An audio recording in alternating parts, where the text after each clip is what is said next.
You ever sat at a table full of people who share your last name and still felt like a stranger? I did. And the moment that broke me, it wasn't a scream. It wasn't a betrayal. It was 5 words, tossed over eggs Benedict like they meant nothing. She's just a clerk, right? My own mother said that, and no one corrected her. But 3 minutes later, someone walked in, and everything changed. The place was called the Union House, some overpriced brunch spot in Georgetown with gold chandeliers and white tablecloths so crisp they made you feel like a wrinkle was a felony. I didn't want to be there, but my mom insisted. Daniel just got invited to speak at the IMF. We need to celebrate. So I showed up, like always, on time, neat, quiet, wearing my navy blouse and gray slacks, nothing flashy, just appropriate. They were all already seated when I arrived. My parents, my brother Daniel and his fiancée, and a few extended relatives I hadn't seen since the last time they congratulated Daniel for something while forgetting I existed. I slid into my seat at the far end. My mom barely glanced up. "You look... well, at least you made it," she said, already turning back to Daniel's latest accomplishment. The table was buzzing with talk about his panel at the UN next month, some new think tank he was consulting with, and how lucky he is to have a real global job. Then came the moment. Someone, I don't even remember who, asked, "And what about Nina? She's still doing that military thing?" That's when my mother, Patricia Caldwell, queen of polite backhanded compliments, smiled faintly and said, "Oh, Nina. She just does admin work. Some kind of clerk for the military. It's stable, thank God." I felt the sting before I could even swallow my coffee. Just a clerk, just as if all those sleepless nights, encrypted transfers, live coordination with field agents, and high-security briefings meant nothing. Just... My brother didn't even look up. He was too busy cutting into his French toast like nothing had happened. I stayed still, my hands curled under the table, clenched so tight my knuckles went pale. I didn't speak, because what was I supposed to say? I'm actually Rear Admiral in intelligence operations? That would either sound insane or classified, or both. And besides, I'd learned a long time ago, they don't want to understand. They just want to stay comfortable in their hierarchy, where Daniel is the star and I'm the footnote. So I took a breath, counted to 5, reached for my water, and pretended to care about the centerpiece. That's when my dad chimed in, chuckling. "At least she's not in danger. You know, some people are made for real action. Some are better behind a desk." The room laughed, and I felt something in me crack. Not loudly, not even angrily, just a clean, quiet break, like a rope pulled too tight for too long. I looked at my mother. She avoided my eyes, busy adjusting her pearl bracelet. Same look she always wore when someone dismissed me. Pretend you didn't hear it. Maybe it'll go away. But this time, something inside me didn't go away. I wasn't angry, not in the usual sense. I was done. 12 years of silence. 12 years of being essential in a world that required secrecy, while my own family made me feel expendable. And maybe this isn't what most people call a revenge story, but in that moment, sitting across from the people who raised me, watching them erase me with a smile, I decided something. I wasn't going to play the quiet daughter anymore, not today. I felt my phone buzz, a single text. "Alpha clearance requested.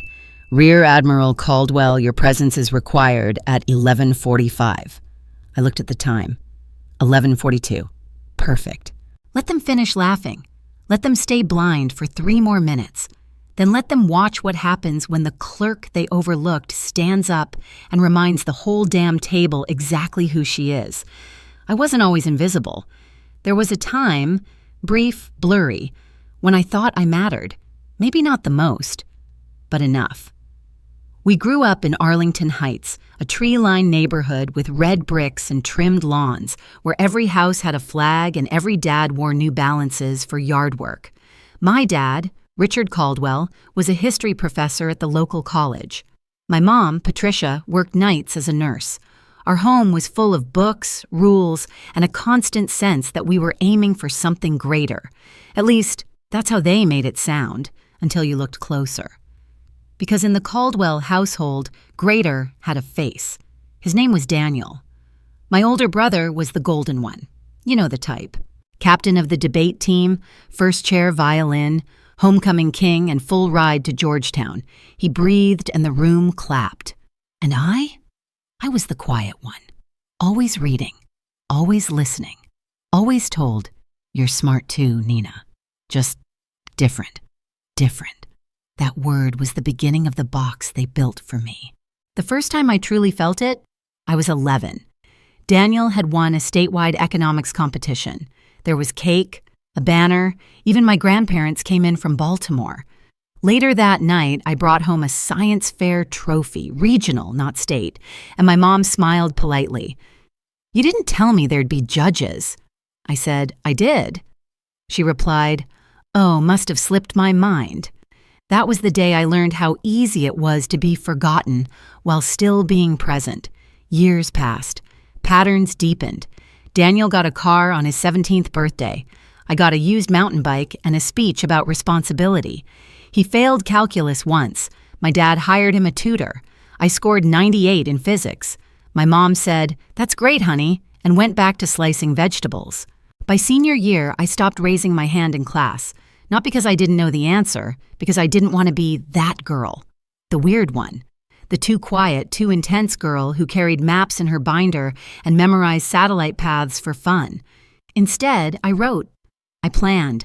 I studied geopolitics at night, under a blanket, flashlight in hand, while the rest of the world dreamed of dances and dates. Not because I wanted applause, because I was already training for something bigger. When I told my parents I wanted to join the military after college, my dad paused like I just said I wanted to join a space cult. "But you hate the cold," he said. "She doesn't even like confrontation," my mom added, pouring tea. Daniel laughed. "She'll probably end up in one of those file rooms with the fluorescent lights and squeaky chairs. And maybe that's when I should have walked away. Maybe that's when I should have shouted that I wasn't going to shrink myself into a corner of their convenience. But I didn't, because deep down I still wanted them to be proud. And maybe some of you get that. Maybe some of you know what it's like to sit in a room full of family and still feel like a guest. Tell me in the comments, have you ever felt like the ghost in your own house? Like they celebrated everyone but you? Because I know I'm not alone in that. I enlisted at 22, passed every mental, physical, and security screening. Top 3% in my class. No one asked how it went. On my first deployment assignment to Langley for comms training, I called home. My dad said, "That's nice. Is that near the Pentagon?" I said, "It's inside." He replied, "Huh. Didn't know you were still doing that military admin thing." One summer, when Daniel got promoted at his private equity firm, my mom threw a barbecue. I helped set up everything. Tables, streamers, grilled the chicken. During the toast, my dad raised his glass. "To Daniel, our legacy, our leader, and to Nina, who keeps us organized." Everyone laughed, even me.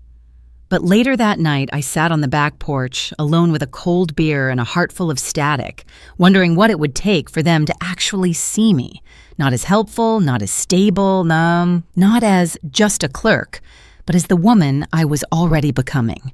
By the time I reached my late 20s, I'd rotated through 4 bases, cleared 3 tiers of intelligence access, and passed the background vetting for level 4 operations. Still, my mom's friends would ask, "And what does your daughter do again?" She'd reply, "Oh, something with documents. I think she processes secure stuff." Even the people who birthed me didn't know the weight I carried, because in their world, value was loud. It had suits, speeches, LinkedIn posts, and golf retreats. In mine, value was silent, classified, encrypted, unsigned, and unacknowledged. But I kept going, because for some of us, the mission is bigger than validation. And for others, the validation is coming. It just walks in later, wearing a uniform, speaking with authority and saying, "Rear Admiral Caldwell, Secretary of Defense, is requesting your presence." And when that day comes, they won't laugh. They'll freeze. Because the girl they boxed in, she's the one the Pentagon trusts now. Most people don't realize just how much of the world runs on invisible threads. Signals, codes, decisions made behind soundproof walls, passed between hands that never shake. I do, because for 12 years, I was one of those hands. The first time I stepped into a classified relay hub, I was 24. The door sealed behind me with a hiss, like the place itself exhaled judgment. No windows, no sunlight, just fluorescent light and the constant low hum of machines carrying information at speeds faster than thought. I didn't flinch. I'd spent my entire life learning how to stay quiet in rooms that didn't see me. This wasn't new, it was just louder. My official role? Communications support specialist. Sounds like a desk job, right? To my parents, that translated as, she helps file emails or something. Even inside the military, most people assumed I just moved paper from point A to point B.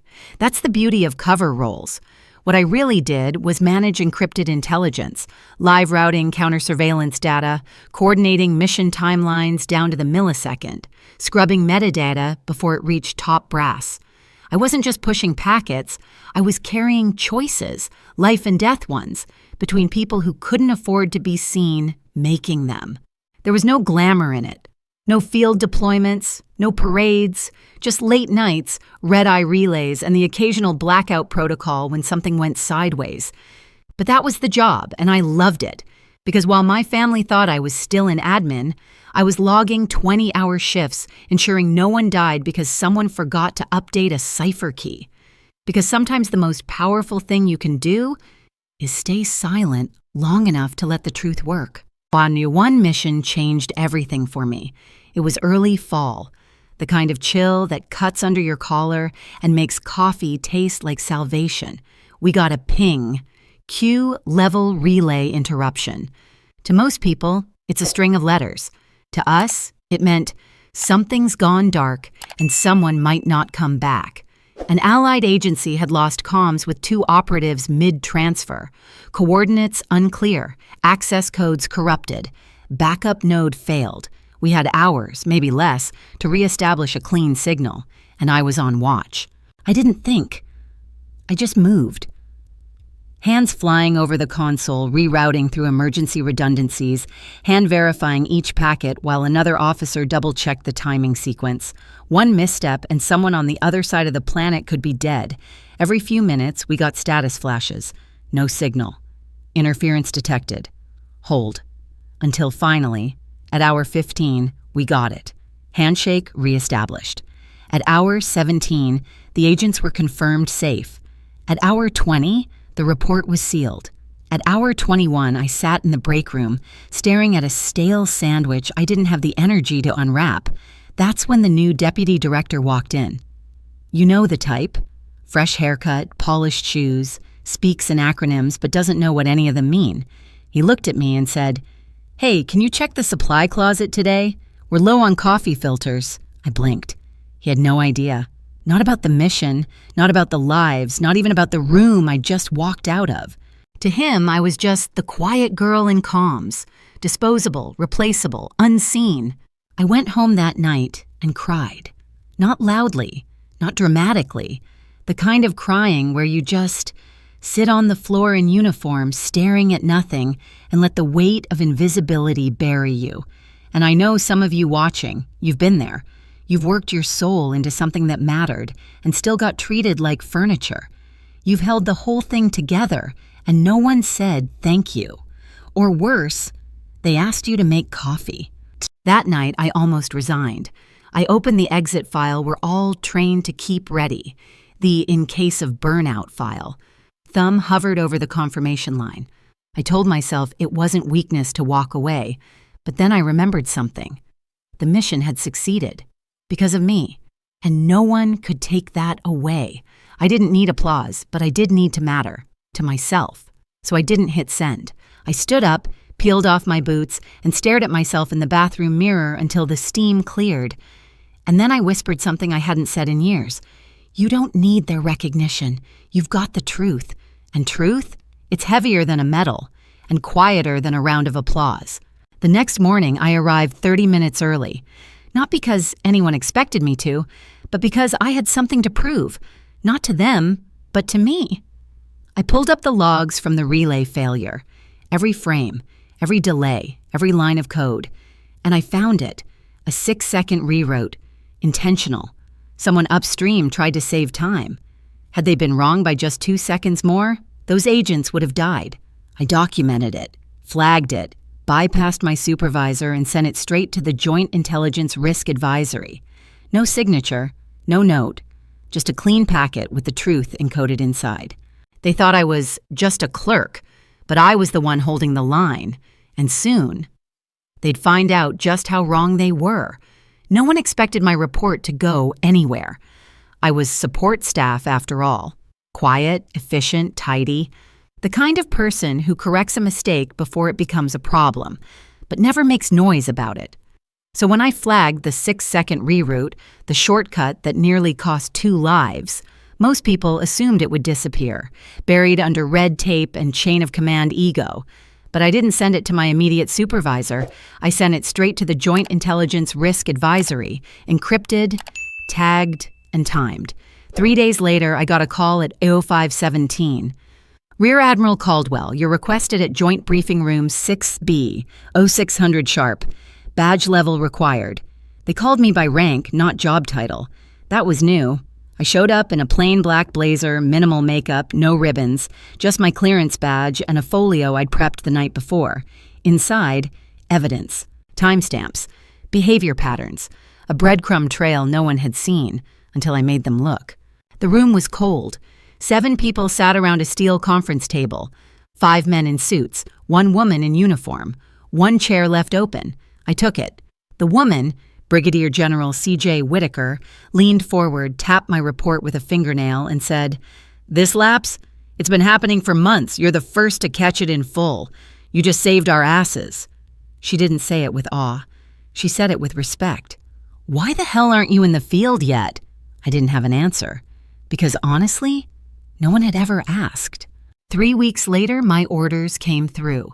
New role, Senior Field Liaison, Domestic Intelligence Relay Division. Still technically behind the scenes, but now I had direct access to agents, to field briefings, to decisions. It wasn't flashy. No one clapped, but it was real. And it came with a different kind of weight. I wasn't just trusted with data now. I was trusted with people. I didn't tell my family, not because I was hiding, because I didn't owe them an update they wouldn't understand. They didn't ask, anyway. The last time I spoke to my mom, she mentioned Daniel's latest business trip and asked if I'd remembered to renew my military admin badge. I told her I was good. That was enough. But everything else changed. At work, I stopped ducking. When someone talked over me in a briefing, I waited, then said, I wasn't finished. When a junior officer tried to skip me in the secured hallway, I held my ground. He checked my badge. His expression shifted. "Ma'am." Not miss, not excuse me. Ma'am. It hit different when it came from someone who used to look past you. At night, I started writing again. Not reports, not intel summaries, letters. To the girl I used to be. The one who thought being quiet meant being small. The one who carried weight but never got credit. The one who stayed invisible to survive. "You are not invisible," I wrote. "They just never learned how to see someone like you. You will not win their applause. You will outlast their doubt." One Friday, after a long shift, I sat in the metro station in my new field jacket, sipping coffee from a paper cup. Across from me sat a young woman, maybe 19, maybe 20. Cadet pin on her collar, nervous fingers on her bag. She looked at me and said, "Ma'am, are you intel?" I paused. In the past, I might have dodged it, shrugged, said something vague. But now?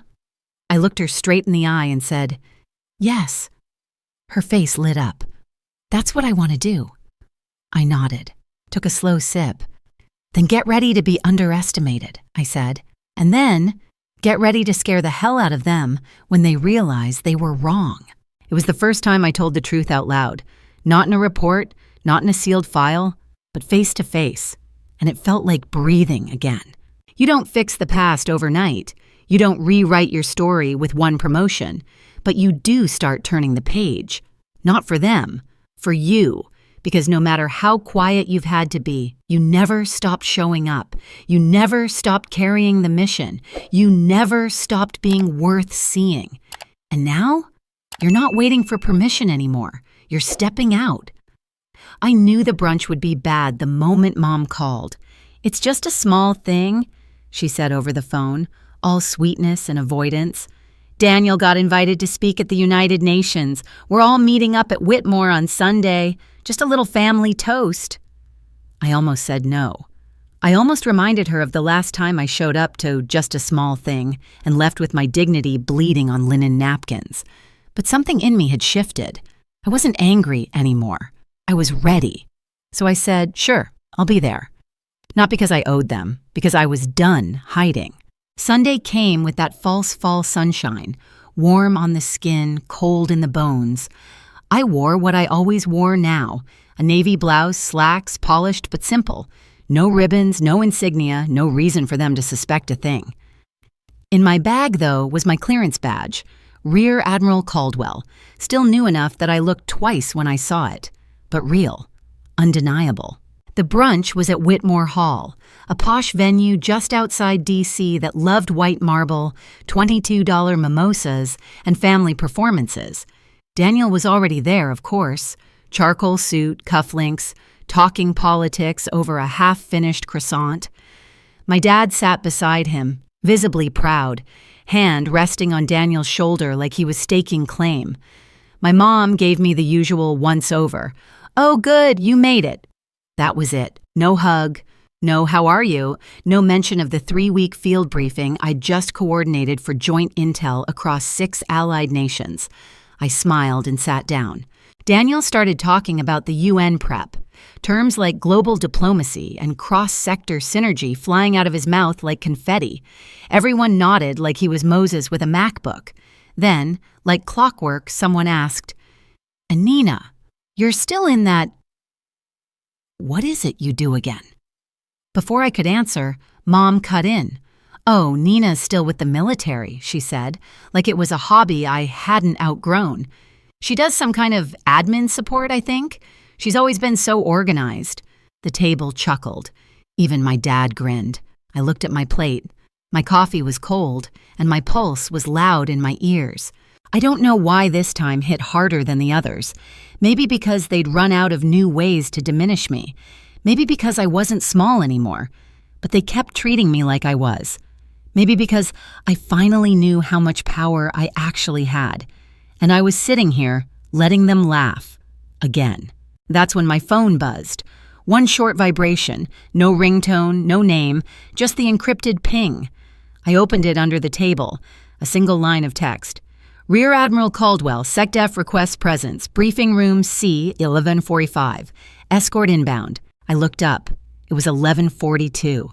Let them finish their mimosas. Let the moment build. Mom leaned over and smiled. "You don't have to stay too long, honey. I know how busy your little office can be." Little office.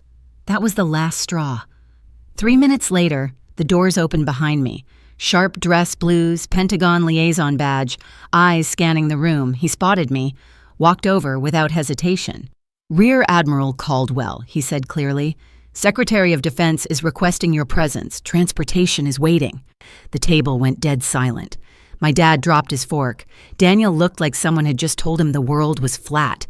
My mom's hand flew to her chest. I stood slowly, smoothed my blazer, slipped my badge out of my bag and clipped it onto my collar. Not for drama, for clarity. "Apologies," I said, calm and steady. "National security doesn't pause for brunch." I turned to go. But then, just before I reached the door, I looked back. Not at Daniel, not even at my dad. At my mother.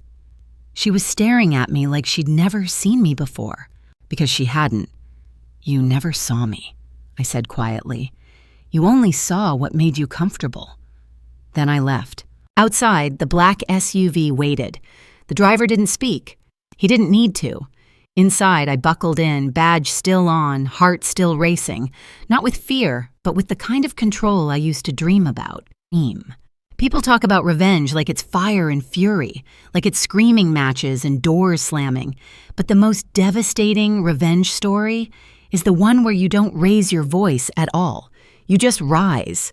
That day, I sat in a secure room with people who'd never laughed at my title.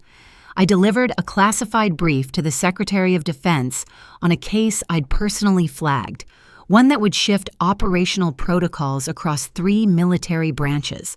He didn't ask if I was capable. He just said, "Rear Admiral, we're listening." Later that evening, I got a message from my mom, just one line. What was that? Who are you, really? I stared at it for a long time, then typed back, "I'm still your daughter. You just never asked who I was." No reply. And that was okay, because I didn't need her to see me anymore. I saw myself, clearly, for the first time in years, and I wasn't going back. 6 months passed. 6 months since the brunch. 6 months since my mom watched a man in full military uniform say, "Rear Admiral Caldwell," loud enough to shake the walls she built around who she thought I was. Since then, she hadn't brought it up, not in full, not directly, just small comments, awkward pauses, half-finished questions like, "So, you're busy, I guess?" Or, "Do you still work out of that office?" She didn't know how to ask the real question, not yet. But life didn't wait. After that day, something shifted, not in the world, but in me. I started walking straighter, speaking clearer. I stopped downplaying what I did just to make people comfortable. No more, "Oh, it's just support," or "I'm kind of in logistics." I stopped shrinking, and strangely, people noticed. You'd be surprised how quickly the world adjusts when you stop apologizing for your space in it. I started getting requests, briefings, strategy sessions, even an invitation to speak at an internal DoD event. Closed room, high clearance, full brass. The topic? Invisible anchors, the operators behind the curtain. I stood at that podium with 80 officers in the room and said, "Some people leave their names on buildings. Others leave fingerprints on systems that never fail. I am the latter, and I am not alone." When I stepped down, they stood, not because I was flashy, but because they knew. A few weeks later, I got a message from a young intelligence recruit. She'd heard about my briefing. Her email was short. "They keep telling me I'm too quiet for leadership, that no one will ever see me. But then I heard your story, and I started thinking maybe being seen isn't about being loud. Maybe it's about being undeniable." I read it 3 times, then replied, "You're not too quiet. They're too loud to listen." Eventually, my mother did ask. Not with words, not fully. But one Sunday, she invited me over for tea. Just her and me. No Daniel, no cameras, no need to smile for appearances. We sat across from each other at the same kitchen table where she used to correct my posture and tell me to speak up. She poured the tea into the floral china set she only used for guests. I raised an eyebrow. She smiled. "You're not a guest. But you're not the same girl who used to sit here either." I didn't answer. She set the teapot down, looked me in the eye, and said, "Michael told me they called you Rear Admiral, that they sent someone from the Pentagon to get you." I nodded.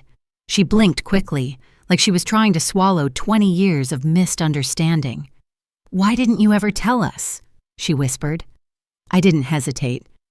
"Because you never asked," I said softly. "You decided who I was before I had the chance to show you."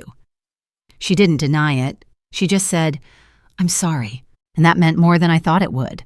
I don't think she fully understands what I do or what it cost to get here, but for once, she wasn't dismissing me.